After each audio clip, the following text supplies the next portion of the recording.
بسم اللہ الرحمن الرحیم۔ رسول خدا صلی اللہ علیہ وآلہ وسلم ارشاد فرماتے ہیں، جو انسان کسی چڑیا یا دوسرے پرندے کو ناحق مارتا ہے، کبھی کبھی ایسا دیکھنے میں آتا ہے کہ ایئر گن ہے، یعنی چھوٹی سی جو چڑیا مارنے کی جو بندوق آتی ہے، یا بہت سے ایسے آلات ہوتے ہیں، ایسی چیزیں ہوتی ہیں جس سے چڑیا وغیرہ کا شکار کیا جاتا ہے، تو لوگ شوق میں ہی بس ہاں کہ بھائی میرا نشانہ لگ گیا اور میں نے اسے مار دیا۔ منع ہے سختی سے۔ حضور اکرم صلی اللہ علیہ وآلہ وسلم فرماتے ہیں، جو آدمی کسی چڑیا یا دوسرے پرندے کو ناحق مارتا ہے، روز قیامت اس کا جواب دینا ہوگا۔ پوچھا گیا، اے اللہ کے رسول، تو اس کا حق کیا ہے؟ کیونکہ اس میں ہے نا کہ ناحق مارتا، تو پوچھا گیا حق کیا ہے؟ تو آپ نے فرمایا، ارے اسے ذبح کرنے کے بعد اسے کھایا جائے، یہ اس کا حق ہے، نہ یہ کہ اسے مار دیا جائے اور پھینک دیا جائے۔ جیسا کہ کبھی کبھی دیکھنے میں آتا ہے کہ جو شوقین مزاج کے لوگ ہوتے ہیں کہ بس مار دیا اور لگ گیا، میرا نشانہ صحیح ہے وغیرہ وغیرہ، ایک جان چلی گئی ہے، روز قیامت اس کا حساب دینا ہوگا۔ لہٰذا اگر حلال جانور ہے، حلال پرندہ ہے، اگر اسے آپ مار رہے ہیں تو اس کو ذبح کیجئے اور تناول کیجئے، اس کو اپنی غذا بنائیے، یہ اس کا حق ہے، نہ کہ مار کے پھینک دیا جائے۔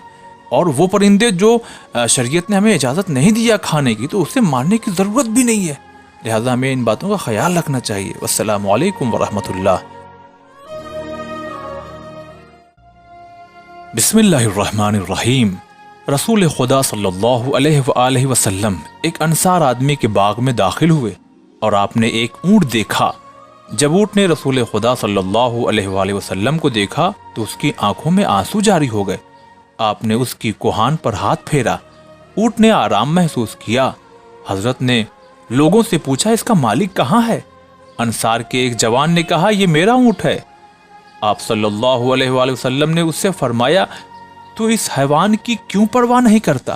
اس اونٹ نے مجھ سے شکایت کی ہے کہ تو اسے بھوکا رکھتا ہے، اور اس نے اپنے لاغر اور کمزور ہونے کی بھی شکایت کی ہے۔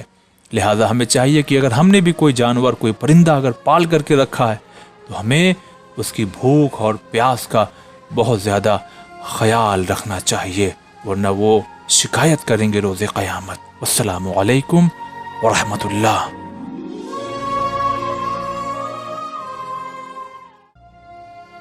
بسم اللہ الرحمن الرحیم۔ رسول خدا صلی اللہ علیہ وآلہ وسلم فرماتے ہیں، جب میں معراج کے سفر پر گیا اور جنت کو دیکھا تو میں نے وہاں ایک گنہگار عورت کو بھی دیکھا، یعنی جو گنہگار تھی لیکن اب جنت میں آ چکی ہے۔ میں نے اس کا حال پوچھا تو کہا گیا، یہ عورت ایک کنویں کے قریب سے گزر رہی تھی کہ وہاں ایک پیاسا کتا تھا۔ اس عورت نے اس کتے کو پانی پلایا۔ لہذا خدا نے جب اس کے اس عمل کو دیکھا تو اللہ نے اس کی گناہوں کو بخش دیا۔ لہذا اس عورت کے اس اچھے عمل کی بنا پر اللہ نے اسے جنت میں داخل کیا۔ اب یہ سوچنے کا مقام ہے کہ اللہ کے مخلوق انسان ہے تو جانور بھی ہیں، لہذا ہمیں اپنے ارد گرد آس پاس میں یہ خیال رکھنا چاہیے کہ کوئی جانور پیاس کی شدت کی وجہ سے، بھوک کی وجہ سے کہیں مر نہ جائے۔ لہذا اگر ہم ان باتوں کا خیال رکھیں گے تو جو حشر اس عورت کا ہوا ہے، یقیناً ہمیں بھی ثواب ملے گا اور اللہ ہماری گناہوں کو معاف کرے گا اور یقیناً جنت میں داخل کرے گا۔ والسلام علیکم ورحمۃ اللہ۔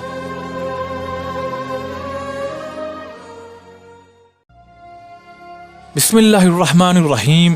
امام محمد باقر علیہ السلام ارشاد فرماتے ہیں، خدا پیاسوں کو سیراب کرنے والوں کو دوست رکھتا ہے۔ اچھا، جب یہ بات پانی پلانے کی آتی ہے تو لوگ سمجھتے ہیں فقط انسانوں کو، نہیں۔